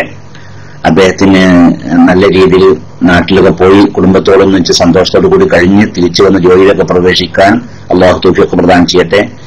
ജീവിതത്തിൽ അല്ലാഹു ഖൈറും ബർക്കത്തൊക്കെ പ്രദാനം ചെയ്യട്ടെ. ഹളറിലും സഫറിലും അല്ലാഹു ഖൈർ പ്രദാനം ചെയ്യട്ടെ. ആമീൻ. വസല്ലല്ലാഹു അലാ സയ്യിദിനാ മുഹമ്മദിൻ വആലിഹി വസഹ്ബിഹി അജ്മഈൻ. അൽഹംദുലില്ലാഹി റബ്ബിൽ ആലമീൻ. പിന്നെ നമ്മുടെ നാട്ടിലുണ്ടാവും ഇൻഷാ അല്ലാഹ്. നെയ്യറ്റിനൊക്കെ ഞാൻ ഇൻഷാ അല്ലാഹ് നാളെ നാട്ടിൽ പോവാണ് ഞാൻ ഇൻഷാ അല്ലാഹ്. അപ്പോ ബന്ധപ്പെടാൻ സാധിക്കുകയാണെങ്കിൽ ആ നാട്ടിലുള്ള ആളുകളൊക്കെ ഒന്ന് ബന്ധപ്പെടണം എന്ന് അറിയിക്കുകയാണ്. എന്റെ ഐഡി ഉണ്ടാവും. എന്റെ ഐഡി നാട്ടിൽ പോയാലും ഇൻഷാ അല്ലാഹ് ഉണ്ടാവും. സംസാരിക്കാനൊന്നും സാധിക്കില്ല. രാത്രി സമയത്തൊക്കെ ഞാൻ സാധാരണ നാട്ടിൽ പോയാൽ ഐഡി ഉണ്ടാവാറുണ്ട്. അപ്പൊ അതിലേക്ക് പിയാൻ ചെയ്താൽ മതി. നിങ്ങളെ വിളിച്ചാൽ കിട്ടുന്ന നമ്പറൊക്കെ ആയിട്ട് നാട്ടിലെത്തിയതിനു ശേഷം ഇൻഷാ അല്ലാഹ്. പിന്നെ ഇന്നലെ അല്ലെ സഹോദരൻ ഉണ്ടാവോ ഗൈബത്ത് പറയൽ ജായിസായ പിന്നെ ഞാൻ ഈ എടപ്പാളൊക്കെ അറിയില്ല. എടപ്പാള് കുറ്റിപ്പറക്ക ആ ഭാഗത്താണ്, ആനക്കര എന്ന് പറയും. അവിടെയാണ് നമ്മുടെ വീട്. പിന്നെ അപ്പൊ ഗൈബത്ത് പറയൽ അനുവദനീയമായ അവസ്ഥ ഏതാണെന്ന് ചോദ്യം. ആ ചോദിക്കാത്ത അവിടെ ഉണ്ടാവോ? ഞാനത് ഇന്നലെ അതിന്റെ മറുപടി പറഞ്ഞു കഴിഞ്ഞ ശേഷം അതിന് വീണ്ടും അദ്ദേഹം ചോദിച്ചാൽ പിന്നെ മറുപടി പറഞ്ഞു വെച്ച്. അപ്പൊ എളുപ്പം ഉണ്ടെന്ന് അദ്ദേഹം ഒന്ന് ശ്രദ്ധിക്കാമെന്ന് അറിയിക്കുകയാണ്. ഗീബത്ത് പറയലേ പറഞ്ഞത്, ഗീബത്ത് പറയൽ ഹറാമാണ്. മറ്റൊരാളുടെ കുറ്റം പറയാൻ പാടില്ല, അയാളുടെ അസാന്നിധ്യത്തിൽ അയാളെ കുറ്റം പറയാൻ പാടില്ല. അതേ സമയത്ത് ഫയ്യു ഇൻസാൻ മുതവല്യമായ ഒരു മനുഷ്യനാണ്, ഒരു മുതവല്യമായ മനുഷ്യനാണ് എന്നാൽ, അതായത് ആക്രമിക്കപ്പെട്ട ഒരാളാണ്, അക്രമത്തിന് വിധേയനായ ഒരാളാണ്. എന്നാൽ യജൂജലോ കാദിന്റെ അടുക്കിലേക്ക് അവന് പോവാം, എന്നിട്ടോ അവൻ ആക്രമിച്ച ആളെ കുറിച്ച് അന്യായം ബോധിപ്പിക്കാം. അപ്പൊ അന്യായം ബോധിപ്പിക്കുമ്പോ ആ ആക്രമിച്ച ആളെ കുറിച്ച് കുറച്ച് അയാൾക്ക് തൃപ്തിയില്ലാത്ത ചില വിഷയങ്ങളൊക്കെ പറയേണ്ടി വരും അല്ലേ. ആ ഫുലാനും വലമനി അത് ഫുലാനും കഥ, ഓനെ ആക്രമിച്ചു, ഓന്റെ സ്വഭാവം അങ്ങനെയാണ് ഇങ്ങനെയാണ് അങ്ങനെയെന്നൊക്കെ അവനെ കുറിച്ച് കുറച്ച് കാര്യങ്ങൾ പറയണ്ടല്ലോ. അത് ജായിസാണ്. അത് ഹറാമാക്കപ്പെട്ട ഗീബത്തിന്റെ കൂട്ടത്തിൽ ഇത് എണ്ണപ്പെടുകയില്ല. ശറഹുൽ ബുഖാരിയിൽ ഹുവൈനി. അതുപോലെ തന്നെ മുബ്തദിഅങ്ങളായ ആളുകളാണ്, അവരുടെ ആശയം മാത്രമല്ല എതിർക്കാൻ പറ്റുകയാണ്, അവരെ കുറിച്ചും പറയാനാ. അത്തഹ്ദീറു മിൻ അഹ്ലിൽ ബിദ്അഇ ലാ യുഅദ്ദു മിനൽ ഗീബതീന. പിന്നെ ഏത് മുബ്തദിഅങ്ങളായ ആളുകളെ കുറിച്ച് ജനങ്ങൾക്ക് മുന്നറിയിപ്പ് നൽകുക. അവരെ ആശയം മാത്രമല്ല ആ വ്യക്തിയെ കുറിച്ചും കുറച്ച് പറയേണ്ടി വരും, എന്നാലേ അവനോട് ആളുകൾക്ക് ഒരു വെറുപ്പൊക്കെ ഉണ്ടാവുള്ളൂ. അവന്റെ ആ വശ്യമായ പ്രസംഗിക്കാൻ ചിലപ്പോ അവന്റെ പ്രസംഗമൊക്കെ, ആ പ്രസംഗത്തിൽ ആളുകൾ വജ്ജിതരാകാതിരിക്കാൻ ചിലപ്പോ അവനെ കുറിച്ച് ചിലപ്പോ പറയേണ്ടി വരും. അപ്പൊ അതൊക്കെ പിന്നെ അനുവദനീയമാണ്. അതും ഹറാമായ ഗീബത്തിൽപ്പെട്ടതല്ല. ബിദ്അത്തിന്റെ അഹ്ലിക്കാരെ എതിർക്കുക, അപ്പോൾ പറയേണ്ടി വരുന്ന അവർക്ക് തൃപ്തിയില്ലാത്ത കാര്യങ്ങൾ, അതും എന്തല്ല, മുഹറമത്തായ ഗീബത്തിൽപ്പെട്ടതല്ല. അതുപോലെ തന്നെ ജർഹുറുവാത്ത്, റാവികൾ ഉണ്ടാവും, ഹദീസ് റിപ്പോർട്ട് ചെയ്യുക, റസൂലുള്ളാഹി സ്വല്ലല്ലാഹു അലൈഹി വസല്ലമയെ കുറിച്ച് പറയുന്ന, അത് റസൂലുള്ളാഹി പറഞ്ഞ വിഷയങ്ങളാവട്ടെ, റസൂലുള്ളാഹിന്റെ ഇസ്തിഖ്റാർ ആവട്ടെ, പിന്നെ ഇഖ്റാർ ഉണ്ടാവും. റസൂലുള്ളാഹിന്റെ സാന്നിധ്യത്തിൽ വെച്ച് ആരെങ്കിലും ഒരു കാര്യം ചെയ്ത് റസൂലൊന്നും മുണ്ടിയില്ല, അതിന്റെ വൃത്തിയിലാ നിൽക്കുക, എന്നാൽ അത് റസൂൽ സംബന്ധിച്ചതുപോലെയാണത്. കാരണം അയാൾ ചെയ്ത് റസൂൽ ദീനിൽ പറ്റാത്ത വിഷയം റസൂൽ ഉണർത്തേണ്ടതാണല്ലോ, ഉണർത്തിയില്ല. അപ്പൊ മനസ്സിലായി റസൂലുള്ളാഹിന്റെ സാന്നിധ്യത്തിൽ വെച്ച് ഒരാൾ ഒരു കാര്യം ചെയ്തു, അത് റസൂൽ എതിർത്തിയില്ല, എന്നാൽ അത് ചെയ്യാൻ പറ്റുന്ന കാര്യമാണെന്നതിന്റെ അർത്ഥം. അപ്പോ അങ്ങനെ റസൂലുള്ളാഹി സ്വല്ലല്ലാഹു അലൈഹി വസല്ലം തങ്ങളുടെ സാന്നിധ്യത്തിൽ വെച്ച് ആരെങ്കിലും ഒരു കാര്യം ചെയ്തു, അത് റിപ്പോർട്ട് ചെയ്യുന്ന ആളാവട്ടെ, അല്ലെങ്കിൽ റസൂലുള്ളാഹി പറഞ്ഞൊരു കാര്യം റിപ്പോർട്ട് ചെയ്യുന്ന ആളാവട്ടെ, അല്ലെങ്കിൽ റസൂലുള്ളാഹിന്റെ പ്രവൃത്തി റിപ്പോർട്ട് ചെയ്യുന്ന ആളാവട്ടെ, അതല്ലെങ്കിൽ ഇത് റസൂലുള്ളാഹിന്റെ ശരീഅത്തെ സംബന്ധിച്ച് പറയുന്ന റസൂലുള്ളാഹിന്റെ നഖമാണ്, റസൂലുള്ളാഹിന്റെ തിരുകേശമാണ്, അത് അല്ലെങ്കിൽ റസൂലുള്ളാഹിന്റെ പിന്നെ അങ്ങനെയൊക്കെ ഉണ്ടാവില്ല, റസൂലുള്ളാഹിന്റെ ശരീഅത്തിനെ കുറിച്ച് പറയാം അല്ലെ. ഇതൊക്കെ പറയുന്ന ആളുകൾ, പറയുന്ന ആളുകളുടെ അടുക്കൽ വല്ല പോരായ്മകളും തെറ്റുകളും കുറ്റങ്ങളൊക്കെ ഉണ്ടെങ്കിൽ അത് എന്ത് ചെയ്യാൻ പറയാമെന്ന്, അത് പറയുന്നതല്ല, ഗീബത്തിൽപ്പെട്ടതല്ല എന്ന് മാത്രമല്ല, അത് ബൽ വാജിബുന്ന, അത് പറയുന്നത് ജായിസാന്ന് മാത്രമല്ല, അത് പറയുന്നത് വാജിബുമാണ്. കാരണം എന്താണ്, അത് റസൂലുള്ളാഹിനെ കുറിച്ച് ബാധിക്കുന്ന വിഷയമല്ലോ. അപ്പൊ അയാൾ വിശ്വസിക്കാൻ പറ്റാത്ത ആളാണെങ്കിൽ അത് ജനങ്ങളുടെ മുന്നറിയിപ്പ്, ആ വിഷയത്തിൽ മുന്നറിയിപ്പ് നൽകുന്നത് വാജിബാണ്. വാന്നഹു ലൈസ മിനൽ ഗീബത്തിൽ മുഹറമത്തി, അത് മുഹറമത്തായ ഹറാമാക്കപ്പെട്ട ഗീബത്തിൽപ്പെട്ടതല്ല. ബൽ മിനൽ ദബ്ബി അൻ ശരീഅത്തിൽ മുഖറമ, അത് ശരീഅത്തുണ്ടല്ലോ, അല്ലാഹു തആലയുടെ ശരീഅത്തിനെ പ്രതിരോധിക്കുക, ശരീഅത്തിനെതിരായി വരുന്ന വിഷയങ്ങൾക്ക് പ്രതിരോധിക്കുക, അതിന്റെ ഭാഗമാണ് അത്. നാം ശറഹ് മുസ്ലിം, ഇമാം നബവി തങ്ങളുടെ ശറഹ് മുസ്ലിമിന്റെ ഇബാറത്താണ് ഞാൻ ഇപ്പോൾ വായിച്ചത്. പിന്നെ അസ്സലാമു അലൈക്കും വലൈക്കും സലാം. നാളെ എന്റെ ഉപ്പാന്റെ വാർഷികം ആണ്. എന്താ അങ്ങനെ പറഞ്ഞു? നാളെ എന്റെ ഉപ്പാന്റെ വാർഷികം ആണ്. ഒരു വർഷം ഉപ്പാന്റെ വാർഷികം എന്ന് പറയില്ലല്ലേ ശരിക്കും, ഓരോന്നിന്റെ ഓരോ കാരണം. ഉപ്പാന്റെ വാർഷികം എന്ന് പറയാറില്ല, ഉപ്പാന്റെ ആണ്ടാന്ന് പറയാറുണ്ട്. സംഗതിയൊക്കെ ഒന്ന് തന്നെയാണ്, ഉണ്ടല്ലേ, സംഗതിയായി ഒന്ന് തന്നെയാണ്, വാർഷികം ആണ്ടൊക്കെ ഒന്ന് തന്നെയാണ്. പക്ഷെ സാധാരണ മരിച്ചതിനെ കുറിച്ച് ഉപ്പാന്റെ വാർഷികം അറിയില്ല, ഉപ്പാന്റെ ആണ്ട് എന്ന് പറയും, ഉമ്മാന്റെ ആണ്ടാണ്, അങ്ങനെയൊക്കെ പറയാം. അതാണ് അതിന്റെ ബഹുമാനം. നെല്ല് കൊയ്യാന്നാണ് പറയില്ലല്ലേ, നെല്ല് പുല്ല് അരിയാന്നാ പറയാം, നമ്മുടെ നാട്ടിൽ പറയാം, പുല്ല് അരിയ, നെല്ല് കൊയ്യാന്നാ പറയാം. എന്താണ് പുല്ലിനേക്കാളും ബഹുമാനം നെല്ലിനാണേ അല്ലെ. നെല്ലിനെ സംബന്ധിച്ച് അരിയാന്ന് പറയാൻ പാടില്ല, നെല്ല് നമ്മുടെ അന്നല്ലേ നെല്ല്, അതിനെ കുറിച്ച് അരിയാന്ന് പറയാൻ പാടില്ല, കൊയ്യ എന്നാ അങ്ങനെ പറഞ്ഞു. തേങ്ങ ഇടുക എന്നാ പറയാം. ഞങ്ങളുടെ നാട്ടൊക്കെ തേങ്ങ ഇടുക എന്നാ, ചിലത് പറിക്കാന്നറിയും. ഞങ്ങളുടെ അടക്ക പറിക്കാന്നറിയും. അടക്ക പറിക്കുക, തേങ്ങ ഇടുക, ചക്ക ഇടുക, അല്ലേ? ചക്ക ഇടുക, അങ്ങനെയൊക്കെയാണ്. തേങ്ങ ഇടുക, അടക്ക പറിക്കുക, പുല്ല് അരിയ, നെല്ല് കൊയ്യുക, അപ്പൊ അങ്ങനെയാണ്. അപ്പൊ അതിൻ്റെതാ അങ്ങനെ ഓരോന്നിനും ഓരോ വക ഉണ്ട്. നമ്മുടെ പൂർവികരായ ആളുകൾ പിന്നെ അങ്ങനെ വകയായി ചെയ്തതാണ്. ഓരോന്നിന്റെ അതിൻ്റെതായ ബഹുമാനത്തിനനുസരിച്ചാണ് പിന്നെ പിന്നെ പറയാ. മഹാന്മാരൊക്കെ വഫാത്തായി എന്ന് പറയാം. അള്ളാഹുവിന്റെ റസൂൽ വഫാത്തായി മരിക്കാൻ വരുമ്പോ അത് കേൾക്കുമ്പോ തന്നെ ഇടങ്ങാറാകും. റസൂൽ മരിച്ചെന്ന് പറയുമ്പോൾ അത് കേൾക്കാൻ തന്നെ ഒരു ഇടങ്ങാറാണ് നമുക്ക്, അല്ലേ? സംഗതിക്ക് ഒരു അർത്ഥത്തിൽ തന്നെ അത് പറഞ്ഞ കാര്യമില്ല. റസൂൽ വഫാത്തായി, മുഹീദ്ദീൻ ശൈഖ് വഫാത്തായി. ആ മഹാന്മാരൊക്കെ ആകുമ്പോൾ അവരെ കുറിച്ച് വഫാത്തായി എന്ന് പറയുക. മുസ്ലിങ്ങളാരും മരിച്ച മരിച്ചു എന്ന് പറയുക, അല്ലെ? ആ മുസ്ലിങ്ങളാണ് മരിച്ചെന്ന് പറയാൻ നമുക്കെ പഴയ കാലത്തിലേക്ക്, അല്ലേ? അതാണ് ഒന്ന് മാറ്റം വരുത്തും. മരണപ്പെട്ടു എന്നോ, അല്ലെ? മരണപ്പെട്ടു എന്നൊക്കെ പറയാം. മറ്റേ വാക്ക് നമ്മൾ ഉപയോഗിക്കരുത്, വളരെ മോശമായ. മൃഗങ്ങളൊക്കെ ആണെങ്കിലും ചത്തു എന്നൊക്കെ പറയും, അല്ലെ? മൃഗം വഫാത്തായി എന്നറിയോ? പോത്ത് വഫാത്തായി എന്നറിയോ? ആ പോത്ത് ചത്ത്. അതുപോലെ നാരായണൻകുട്ടി മരണപ്പെട്ടു, നാരായണൻകുട്ടി മരണപ്പെട്ടു. അബ്ദുറഹ്മാനാജി മരിച്ചു. പിന്നെ മുഹീദ്ദീൻ ശൈഖ് വഫാത്തായി. അപ്പൊ അങ്ങനെയൊക്കെയാണ്. അതൊക്കെ അതിൻ്റെതായ ഓരോന്നിനും നൽകേണ്ടുന്ന സ്ഥാനവും ബഹുമാനത്തിനനുസരിച്ചാണ്. ഏതായാലും ഈ മരിച്ച അദ്ദേഹത്തിന്റെ ഉപ്പാന്റെ ആണ്ടാണ്. അല്ലാഹു സുബ്ഹാനഹു വ തആല ഉപ്പാക്ക് മഗ്ഫിറത്തും റഹ്മത്തും പ്രദാനം ചെയ്യട്ടെ. അല്ലാഹു സുബ്ഹാനഹു വ തആല അവർ ഉപ്പ ചെയ്ത എല്ലാ സാലിഹായ അമലുകളും അല്ലാഹു ഖബൂൽ ചെയ്യട്ടെ. അതിനൊക്കെ പൂർണ്ണമായ സവാബ് അല്ലാഹു ഉപ്പാക്ക് നൽകട്ടെ. ഉപ്പാന്റെ ജീവിതകാലത്ത് ഉപ്പാന്റെ അടുക്കുന്ന ഒരു തെറ്റുകുറ്റങ്ങൾ സംഭവിച്ചു പോയിട്ടുണ്ടെങ്കിൽ അതൊക്കെ അല്ലാഹു സുബ്ഹാനഹു വ തആല പുറത്തു കൊടുക്കുകയും ചെയ്യട്ടെ. ഉപ്പാന്റെ ഖബർ ജീവിത റാഹത്തിനും സന്തോഷത്തിനും ആക്കി കൊടുക്കട്ടെ. ഉപ്പാക്ക് വേണ്ടി മക്കൾ ചെയ്യുന്ന ഒരു പിന്നെ ഗുണം ചെയ്യലുണ്ടല്ലോ, അതിന്റെ ഭാഗമായി ഉപ്പാക്ക് വേണ്ടി ഈ ദുആ ചെയ്യാൻ ആവശ്യപ്പെട്ടത് അല്ലാഹു ഉൾപ്പെടുത്തട്ടെ, ഖബൂൽ ചെയ്യട്ടെ. ആമീൻ. വസല്ലല്ലാഹു അലാ സയ്യിദിനാ മുഹമ്മദ്. പിന്നെ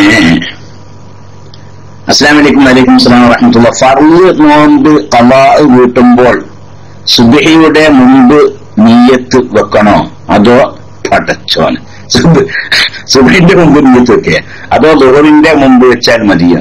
എന്താണ് റബ്ബേ, എന്താണ്?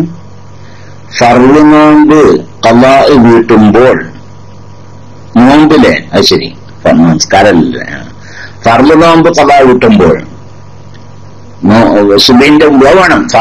ഫർളായ നോമ്പ് അതാ ആയിട്ട് ആണെങ്കിൽ ഖളായിട്ടാണ് ശരി. രാത്രി തബീത്ത് ഷർത്താണ്. രാത്രി നിയ്യത്തൊക്കെ നിർബന്ധമാണ്. രാത്രി നിയ്യത്ത് വെക്കണം. സുന്നത്ത് നോമ്പാണെങ്കിലോ അത് സുബൈന്റെ ളുഹറിന്റെ മുമ്പായിട്ട് നിയ്യത്ത് വെച്ചാൽ മതി. നിർബന്ധമായ ഏത് നോമ്പാണെങ്കിലും ശരി, തീർച്ചയാക്കപ്പെട്ട നോമ്പാവട്ടെ, ഫർള് നോമ്പ് അതായത് നോമ്പ് നോക്കുന്നതാവട്ടെ, ഖളായി നോക്കുന്നതാവട്ടെ, അതൊക്കെ രാത്രിയിൽ നിയ്യത്ത് വെക്കൽ നിർബന്ധമാണ്. സുന്നത്തായ നോമ്പാണെങ്കിലോ അത് പിന്നെ രാത്രി നിയ്യത്ത് വെക്കാം, പിന്നെ പകൽ നിയ്യത്ത് വെക്കാം. പകൽ ളുഹറിന്റെ ഉച്ചന്റെ മുമ്പായിട്ട് നിയ്യത്ത് വെക്കാം. പിന്നെ അസ്സലാമു അലൈക്കും. വലൈക്കും അസ്സലാം. വീട് പണി തുടങ്ങാൻ ഉദ്ദേശിക്കുന്നു, ഉസ്താദ് ദുആ ചെയ്യണം. കടങ്ങൾ ഉണ്ട്. അല്ലാഹു സുബ്ഹാനഹു വ തആല കടങ്ങളൊക്കെ എത്രയും വേഗം വീട്ടി തരട്ടെ. വീട് പണിക്ക് അല്ലാഹു തആല എത്രയും വേഗം പൂർത്തിയാക്കി തരട്ടെ. കടം വീട്ടാനും വീട് പണി പൂർത്തിയാക്കാനുള്ള ഹലാലായ സമ്പത്ത് അല്ലാഹു റബ്ബുൽ ഇസ്സത്ത് നിങ്ങൾക്ക് നൽകട്ടെ. അതിന് മാർഗങ്ങളൊക്കെ കുറച്ച് എളുപ്പമാക്കി തരട്ടെ. ആമീൻ. സല്ലല്ലാഹു അലൈഹി വസല്ലം മുഹമ്മദ്. അസ്സലാമു അലൈക്കും. ഉസ്താദേ, ഈ ഗീബത്ത് പറയുന്ന 3 സമയങ്ങൾ മാത്രം ഉള്ളൂ ഉസ്താദ്? ഞാൻ 2-3 ഉദാഹരണം പറയുന്നേ ഉള്ളൂ. 6 സമയങ്ങൾ അതുകൊണ്ട് കുറെ ഉണ്ട്. ഞാൻ നേരത്തെ പറഞ്ഞല്ലോ. ഇപ്പൊ ഞാൻ നേരത്തെ 3 ഏതൊക്കെ പറഞ്ഞത് അല്ലേ? ഒന്ന്, അയാളെ കുറിച്ച് കോടതിയിൽ കേസ് കൊടുക്കുകയാണ്. അപ്പൊ ഖാദിയോട് ആളെ കുറിച്ച് പറയേണ്ടി വരും, അത് അനുവദനീയമാണെന്ന് പറഞ്ഞു. അതുപോലെ തന്നെ ഇനി പിന്നെ ഏതാ പറയുന്നത്, മുബ്തദിയങ്ങളുടെ ബിദ്അത്ത് അവരെ എതിർക്കാൻ വേണ്ടി അവരെ കുറിച്ച് പറയേണ്ടി വരും. അവർ 2 പറഞ്ഞു. 3-ാമത്തത് ഏതാണ്? ഹദീസ് റിപ്പോർട്ട് ചെയ്യുന്ന റാവിമാരെ പോരായ്മകളൊക്കെ ഉണ്ടെങ്കിൽ അത് പറയുന്നത് നിർബന്ധമാണെന്ന് പറയാം. 3ആയി. ഇയാൾ കുറെ ഉണ്ട്. വിവാഹാലോചന നടത്തുകയാണ്, അല്ലേ? നമ്മുടെ മക്കളെ ആരെങ്കിലും ഒരു വിവാഹാലോചന നടത്തുകയാണ്. അപ്പൊ ആ കെട്ടുന്ന ആളെ കുറിച്ച് അല്ലെങ്കിൽ ആ പെണ്ണിനെ കുറിച്ച് ഒരാളെ അന്വേഷണം നടത്തി.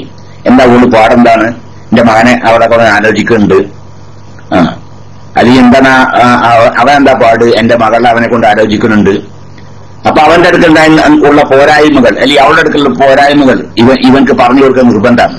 അതൊക്കെ നിർബന്ധമായ ദൈവത്തിൽപ്പെട്ടതാണ്. ജായിസല്ല, അത് പറയുന്ന നിർബന്ധമാണെന്ന്.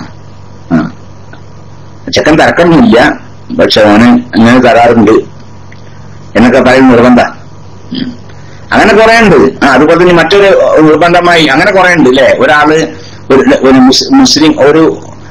മുസ്ലിങ്ങളുടെ ഇടയില് ഇല്ല, അത് അങ്ങനെ കുറെ. ഇനിയിപ്പം രണ്ടു കാരണം കൂടി ഇപ്പൊ പെട്ടെന്ന് ഓർത്തപ്പ കിട്ടൂല. അപ്പൊ വേറെ കാര്യങ്ങൾ പറഞ്ഞുകൊണ്ടിരിക്കാണല്ലോ. അപ്പൊ അങ്ങനെ ഉണ്ട്. അപ്പൊ വേറെപ്പോ എവിടെ ഇപ്പോ ഉസ്താദെ, എന്റെ അനുജന്റെ മോന് ഖുർആൻ ഹാഫിദായി അൽഹംദുലില്ലാഹ്. അവൻ അൻവരിയിൽ തന്നെ തുടർന്ന് പഠിക്കുന്നു. സമസ്തക്കും സമൂഹത്തിനും ഉപകരിക്കുന്ന ഒരു പണ്ഡിതനാവാൻ അവന് ബർക്കത്തിനുള്ള ദുആ ചെയ്യണേ. ക്ലാസ് റൂമിൽ അസ്സലാമു അലൈക്കും വറഹ്മത്തുള്ളാഹി. അല്ലാഹു സുബ്ഹാനഹു വ തആല അവനെ ഉന്നതനാക്കട്ടെ. അല്ലാഹു ദീനിനും കുടുംബത്തിനും മുസ്ലിം സമുദായത്തിനും അവനെ കൊണ്ട് വലിയ ഉപകാരം നൽകട്ടെ. അല്ലാഹു ഖുർആൻ എപ്പോഴും ഗുണമായി സാക്ഷി നിൽക്കുന്നവരിൽ അവനെയും നമ്മെ എല്ലാവരെയും ഉൾപ്പെടുത്തട്ടെ. അവന്റെ മാതാപിതാക്കൾക്ക് അവന്റെ ഹാഫിളാക്കിയതിനുള്ള പൂർണ്ണമായ പ്രതിഫലം അവർക്കും പ്രദാനം ചെയ്യട്ടെ. ആമീൻ. വസ്സലാമു അലൈക്കും വറഹ്മത്തുള്ളാഹി. ഗാന്ധിജിയെ മഹാത്മാഗാന്ധി എന്ന് വിളിക്കാമോ? അങ്ങനെ പറയൽ ഇബ്ലീസിന്റെ സഹായിക്കലാണ് ഖാസിം ഉസ്താദിന്റെ. എനിക്കതിനെ കുറിച്ച് അറിയില്ല. ഖാസിം ഉസ്താദ് അങ്ങനെ പറഞ്ഞിട്ടുണ്ടെങ്കിൽ എന്താണെന്ന് എനിക്കറിയില്ല. എനിക്കതിനെ കുറിച്ച് അറിയില്ല എന്നുള്ള അതിന്റെ അർത്ഥം. മഹാത്മാഗാന്ധി എന്നൊക്കെ അതിന്റെ ഉദ്ദേശം ആഹ്റത്തിൽ രക്ഷപ്പെട്ട ഗാന്ധി എന്നല്ലല്ലോ അല്ലേ? മഹാത്മാഗാന്ധി എന്നല്ലേ ആഹ്റത്തിൽ രക്ഷപ്പെട്ട ഗാന്ധി എന്നല്ല. ദുനിയാവിൽ അദ്ദേഹത്തിന് കുറച്ച് മഹത്വങ്ങളൊക്കെ ഉണ്ട്. ഇന്ത്യന്റെ രാഷ്ട്രപിതാവാണ്, അങ്ങനെയൊക്കെ എന്റെ ഉദ്ദേശമുള്ളൂ. അത്രേ ഉള്ളൂ അതിന്റെ ഉദ്ദേശം. പണ്ട് ജനഗണമന ചെല്ലിനെ കുറിച്ചൊന്നും കുഴപ്പമുണ്ടായി. പണ്ടുണ്ടായാലും എനിക്ക് ഓർമ്മ ഉണ്ടെന്ന് അറിയില്ല. ഈ മറ്റേ ജനഗണന ഏതോ ഒരു പരിപാടിക്ക്, പിന്നെ സ്കൂളിലല്ല വേറൊരു പരിപാടിക്ക് ജനഗണന ചെല്ലിയതിന്റെ പേരിൽ ഭയങ്കര കുഴപ്പമുണ്ടായി. അന്ന് പത്രത്തിലൊക്കെ ചോദിച്ചത്. അപ്പൊ കോട്ടുമസ്താദ് അന്ന് ക്ലാസ്സിനുണ്ട്. എത്താണ് പദവ് തകരാറ് ജനഗണമനയെ എന്താണ് പറഞ്ഞത്? അതാണ് തരാറ്. എന്താ ഉള്ളത്? ഇന്ത്യയിൽ ഗുജറാത്ത് ഉണ്ട്, മറാഠ അല്ലേ, അതൊക്കെ അല്ലേ ഉള്ളത്. ഗുജറാത്ത് ഉണ്ട്, പിന്നെ ഗുജറാത്ത് മറാഠ എന്നൊക്കെ ഉണ്ടല്ലോ, അതൊക്കെ ഉണ്ട് എന്നൊക്കെ പറയാം. അതല്ലേ ഉള്ളത് എന്ന്. അതുകൊണ്ട് ഇപ്പൊ എന്താ തരാറ് വെച്ച് കോട്ടുമസ്താദ്. അപ്പൊ അതാണ് ദ്രാവിഡന്മാരുണ്ട് അല്ലേ ഇന്ത്യയില്, അവരുണ്ട്, അങ്ങനത്തെ വേറെ ഇതില്ലത്. അതുകൊണ്ട് ഇപ്പൊ എന്താ തരാറെന്ന് വെച്ചു. അപ്പൊ അതിന്റെ ഉദ്ദേശമൊക്കെ അത്രേ ഉള്ളൂ. മഹാത്മാഗാന്ധി എന്നൊക്കെ പറയുന്ന ഉദ്ദേശം ദുനിയാവിൽ മാഹത്തിൽ രക്ഷപ്പെട്ട മഹാനാണെന്നല്ല അതിന്റെ ഉദ്ദേശം. അദ്ദേഹം കുറച്ചൊക്കെ കാര്യങ്ങളൊക്കെ ചെയ്തൊരു ഒരു മഹാനാണ്. ആ നിലക്ക് അതിന്റെ ഉദ്ദേശമുള്ളൂ. പിന്നെ അത് മറ്റൊരു ഖാസിമി അതിനെ കുറിച്ച് പറഞ്ഞാൽ എനിക്ക് അതിനെ കുറിച്ച് അറിയില്ല.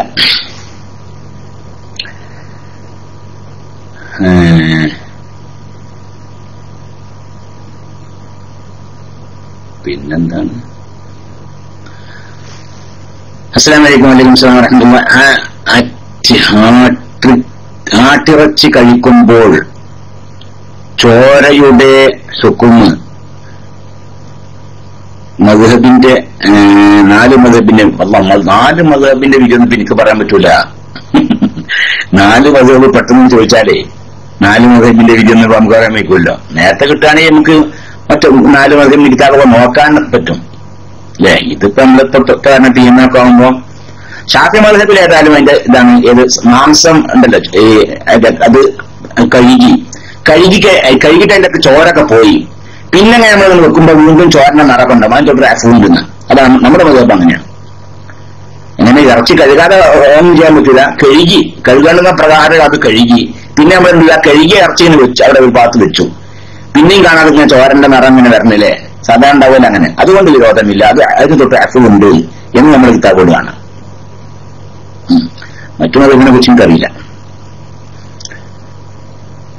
സൗദിയിൽ അധികമുള്ള മദ്ഹബ് പ്രകാരം ഇറച്ചിയിൽ ഉള്ള കുറഞ്ഞ ബ്ലഡിന്റെ വിധി എന്താണ്? സൗദി അറേബ്യയിൽ ഉള്ള മദ്ഹബ് എന്ന് പറഞ്ഞാൽ ഹംബലി മദ്ഹബാണ്. ഹംബലി മദ്ഹബും ഷാഫി മദ്ഹബും തമ്മിൽ വലിയ വ്യത്യാസം സാധാരണ കാണാറില്ല. ഹംബലി മദ്ഹബ് കാരണം എന്താണ്? പ്രധാനപ്പെട്ട കാരണം ഷാഫി ഇമാമിന്റെ ശിഷ്യനാണ് ഹംബലി ഇമാം. അത് തന്നെയാണ് അതിന് പ്രധാനപ്പെട്ട കാരണം. മിക്കവാറും ഹംബലി മദ്ഹബ് ഷാഫി മദ്ഹബിനോട് യോജിപ്പ് തന്നെയാണ്. മറ്റു ആ വിഷയത്തില് ഹംബലി മദ്ഹബ് എന്താ പറഞ്ഞ അതിനെ കുറിച്ച് കൂടുതൽ അറിയില്ല. ഏതായാലും ഷാഫി മദ്ഹബ് ഇങ്ങനെയാണ്.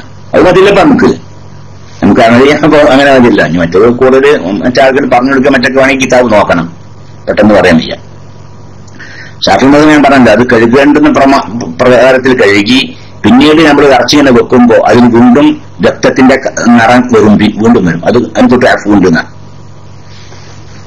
പിന്നെ അസ്സലാമു അലൈക്കും. വലൈക്കും സലാം വറഹ്മത്തുള്ളാഹി. ഉസ്താദെ, നമസ്കാരത്തിൽ നെറ്റിയും മൂക്കും മൂടിക്കെട്ടി സുജൂദ് ചെയ്താൽ നമസ്കാരം ശരിയാകുമോ? നമസ്കാരം ശരിയാവൂല. 7 അവയവത്തിന്റെ മേൽ സുജൂദ് ചെയ്യണമെന്ന് നെറ്റി പിന്നെ മറയില്ലാതെ നെറ്റിയിൽ അല്പമെങ്കിലും നിരത്ത് വെക്കണം എന്നാണ്. അവൻ ചുമന്ന മറയില്ലാതെ നിസ്കരിക്കുന്ന ആൾ ചുമന്ന മറയില്ലാതെ. എന്താ ചുമന്ന മറ എന്ന് പറഞ്ഞാൽ തലക്കെട്ടൊക്കെ അവൻ ചുമന്നതാണ്, തലക്കെട്ട് മുണ്ടൊക്കെ ഉണ്ടെങ്കിലേ. അപ്പൊ അവൻ നിസ്കരിക്കുന്ന ആൾ ചുമന്ന വസ്തുവിന്റെ മറ ഇല്ലാതെ നിസ്കരിക്കുന്ന ആളുടെ നെറ്റിയിൽ നിന്ന് അല്പമെങ്കിലും നിരത്തി വെക്കൽ നിർബന്ധമാണ്. അങ്ങനെ സുജൂദ് ചെയ്തെങ്കിലേ സഹിയാവൂ. അതാണ് നമ്മുടെ മദ്ഹബ്. അതേ സമയത്ത് വേറെ മൂന്ന് മദ്ഹബും അത് അങ്ങനെ നിർബന്ധമില്ല എന്നാണ്. നെറ്റിയുടെ മേൽ പിന്നെ തലക്കെട്ടിന്റെ മറയോ അല്ലെങ്കിൽ മുണ്ട് ഇട്ടുണ്ട് അതിന്റെ മറയോട് കൂടി സുജൂദ് ചെയ്താലും സഹിയാകുമെന്നാണ് മാലിക്കി മദ്ഹബും ഹംബലി മദ്ഹബും ഹനഫി മദ്ഹബും ഒക്കെ അങ്ങനെയാണ്. നെറ്റിയുടെ മേൽ മറ ഉണ്ടാവാൻ പാടില്ല എന്ന് പറയുന്നത് ഷാഫി മദ്ഹബും മാത്രമാണ്. ഞാനത് അങ്ങനെ പറഞ്ഞു. നമ്മൾ സാധാരണ ഇപ്പൊ ഗൾഫിലൊക്കെ കാണല്ലേ, കുട്ടികളെ കാണാൻ, അറബി കുട്ടികളെ കാണാൻ, അവർക്ക് ഒരു പുതിയ തലക്കെട്ടുണ്ടല്ലോ അല്ലെ, ഒരു രസമുള്ള തലക്കെട്ടുണ്ടല്ലോ അറബി കുട്ടികൾക്ക്. നെറ്റി അടക്കം അങ്ങനെയാണ് സുജൂദ് ചെയ്യാറ്. അപ്പൊ അതിനെക്കുറിച്ച് ആക്ഷേപിക്കേണ്ട ആവശ്യമില്ല. ഷാഫി മദ്ഹബ് അല്ലാത്ത എല്ലാ മദ്ഹബിലും അത് പറ്റും. അപ്പോ ഇനി എന്താണ് തടിച്ചത്? ഓക്കെ, ഞാൻ നോക്കാം. വേറെ അല്ലേ, അത് നേരത്തെ അതിലും ഇതാണ്. അപ്പൊ ഏതായാലും ശരി, ഇതുവരേക്കുള്ള PM ഒക്കെ കഴിഞ്ഞിട്ടുണ്ട്. അള്ളാഹു സുബ്ഹാനഹു വ തആല ഇതുവരേക്കും പറഞ്ഞതും ചോദിച്ചതും കേട്ടതൊക്കെ അള്ളാഹു കബൂൽ ചെയ്യട്ടെ. അള്ളാഹുവിന്റെ ദീനനുസരിച്ച് ജീവിക്കാനുള്ള തൗഫീഖ് നമുക്ക് എല്ലാവർക്കും അള്ളാഹു തആല പ്രദാനം ചെയ്യട്ടെ. ദുനിയാവിലും ആഖിറത്തിലും രക്ഷപ്പെട്ടവരിൽ അള്ളാഹു നമ്മയും നമ്മുടെ മാതാപിതാക്കൾ, ഭാര്യ സന്താനങ്ങൾ, സഹോദര സഹോദരിമാർ, നമ്മുടെ കൂട്ടുകുടുംബങ്ങൾ, അയൽവാസികൾ, സ്നേഹിതന്മാർ, നമ്മുടെ ഉസ്താദുമാർ, മശായിഖന്മാർ, നമ്മുടെ ശിഷ്യന്മാർ, നമ്മുടെ ദുആ കൊണ്ട് വസിയത്ത് നൽകിയവർ, നമ്മെ സഹായിച്ചവർ, നമ്മുടെ മേൽ ഹഖുള്ളവർ, നമ്മോട് ബന്ധപ്പെട്ട എല്ലാവരും അല്ലാഹു സുബ്ഹാനഹു വ തആല ഉൾപ്പെടുത്തട്ടെ. റബ്ബനാ ആതിനാ ഫിദ്ദുനിയാ ഹസനതൻ വഫിൽ ആഖിറതി ഹസനതൻ വഖിനാ അദാബന്നാർ. വസല്ലല്ലാഹു അലാ സയ്യിദിനാ മുഹമ്മദിൻ വആലിഹി വസഹ്ബിഹി അജ്മഈൻ. വൽഹംദുലില്ലാഹി റബ്ബിൽ ആലമീൻ. ഇനി നാളെ മിക്കവാറും ഞാൻ മൈക്ക് എടുക്കൂല, കാരണം ശാസ്കാനിന് ശേഷം ഞാൻ യാത്ര മിക്കവാറും അങ്ങനെ തോന്നുന്നത്. ഏതായാലും ശരി, അസ്തഗ്ഫിറുല്ലാഹ് ദീനക്കും അമാനാതിക്കും എല്ലാവരും ദുആലും ഒക്കെ ഉൾപ്പെടുത്തുക. ഇൻഷാ അല്ലാഹ് ഞാൻ മറ്റന്നാൾ മുതൽക്ക് തന്നെ എന്റെ ID കാണുന്നതാണ് എനിക്ക് തോന്നുന്നത്. നമ്മുടെ റൂമിൽ എന്റെ ID കാണും. ഇൻഷാ അല്ലാഹ് എല്ലാവരും ദുആ ചെയ്യണം എന്ന് ആവശ്യപ്പെടുന്നു. അസ്സലാമു അലൈക്കും വറഹ്മത്തുള്ളാഹി തആല വബറകാതുഹു.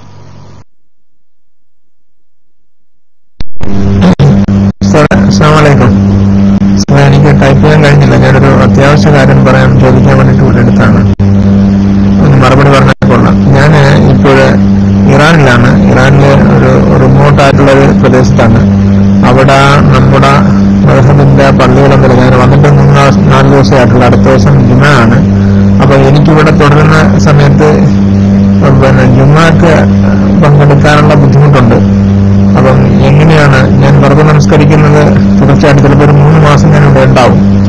അതിന് പ്രത്യേക എന്തെങ്കിലും രീതികളുണ്ടോ? അതോ സാധാരണ നമ്മൾ ബഹുറ നമസ്കരിക്കുന്ന പോലെ ജുമാക്ക് പകരം നമസ്കരിച്ചാൽ മതിയാവോ? എങ്ങനെയാണെന്ന് പറഞ്ഞു തന്നിട്ടുള്ള. അസ്സലാമു അലൈക്കും.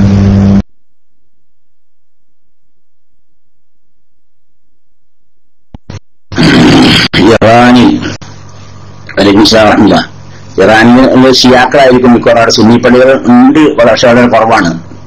ഞാൻ കേട്ടത് തെഹ്റാനിൽ പോലും പിന്നെ സുന്നി പള്ളികൾ ഇല്ല എന്നാണ് ഞാൻ അറിഞ്ഞത്.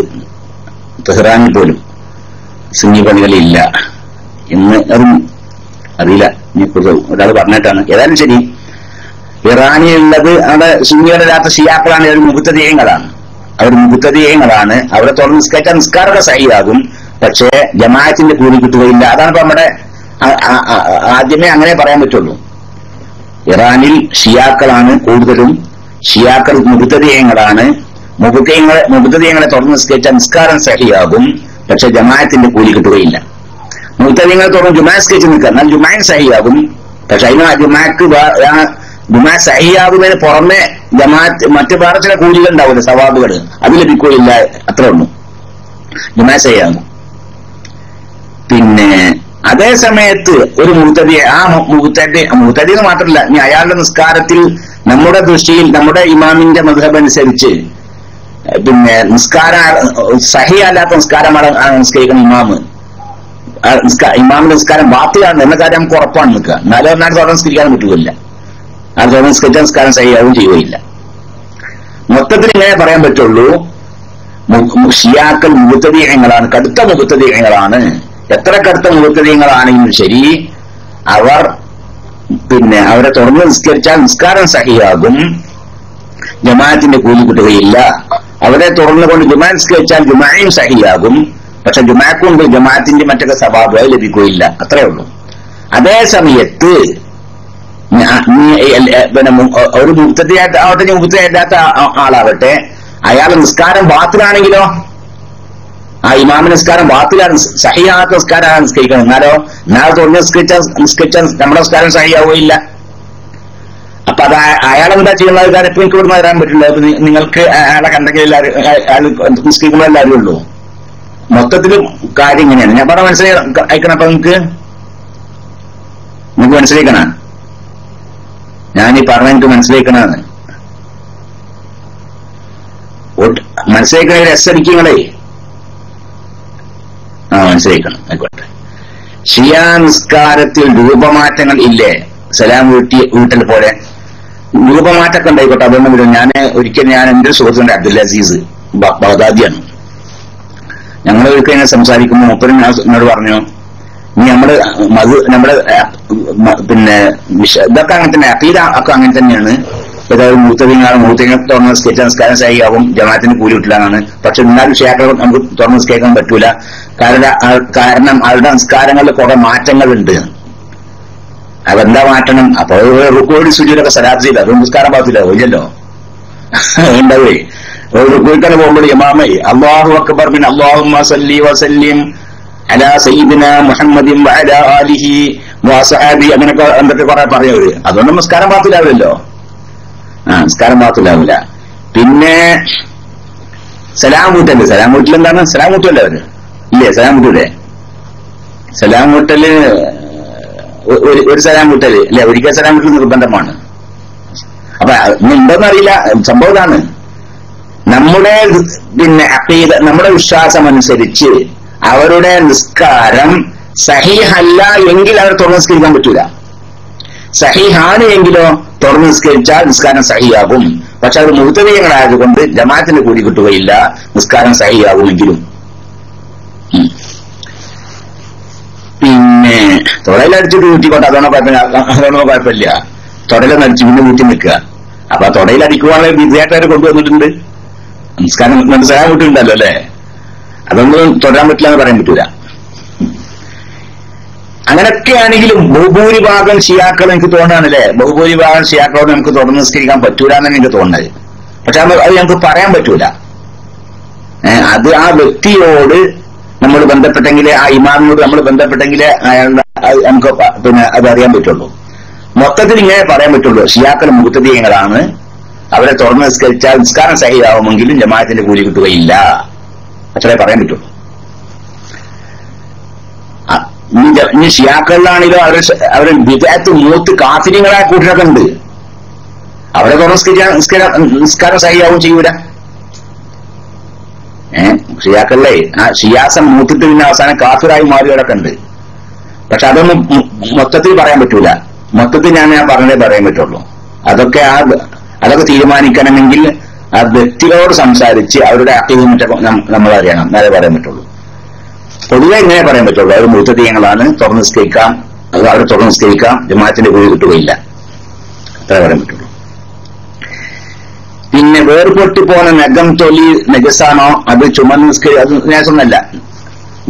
നമ്മുടെ ശരീരത്തിൽ നിന്ന് വേർപെട്ട് പോന്ന നഖം മുടി ഒന്നും ഇതല്ല. മനുഷ്യന്റെ ശരീരത്തിൽ നിന്ന് വേർപെട്ട് പോയ നഖം മുടി ഒന്നും തന്നെ നജസന്റെ ഗമനം നിസ്കരിച്ചാൽ നിസ്കാരത്തിന് കുഴപ്പമില്ല. പിന്നെ എത്രയാണ് മാസം വലിയ ഞാൻ ചെറിയ ലീവിന് പോണതാ. ഞാനിപ്പോ 3-4 മാസമല്ലേ ആയിട്ടുള്ളൂ. ഇപ്പൊ ഒരു മാസത്തെ ലീവിന് പോവാണ് ഞാൻ.